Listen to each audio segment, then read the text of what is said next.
Nagbigay ng kanyang saloobin si Paolo Avellino hinggil sa posibilidad na maipare si Kim Chiu sa ibang aktor sa mga susunod nitong proyekto.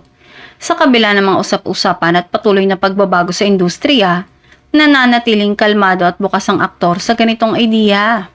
Ayon kay Paolo, bahagi na ng showbiz ang pagkakaroon ng iba't ibang kapartner kaya hindi ito dapat gawing issue. Para sa kanya, mahalagang tanggapin ng isang artista ang ganitong sistema upang mas mapalawak pa ang kanilang kakayahan sa pag-arte. Sa kasalukuyan, katrabaho ni Paolo si Nadine Lustre at aminado siyang isa itong magandang opportunity para sa kanya. Malaki raw ang naitutulong ng pagkakaroon ng bagong katambal upang mas ma-challenge at mas mailabas ang iba't ibang emosyon sa bawat eksena. Pagdating naman kay Kim, iginiit ni Paolo na suportado niya kung ano man ang magiging direksyon ng karera nito. Wala umano siyang problema kung ipares ito sa iba lalo na kung makakatulong ito sa pag-unlad bilang aktres. Dagdag pa ng aktor, hindi dapat ikulong ang mga artista sa iisang love team lamang.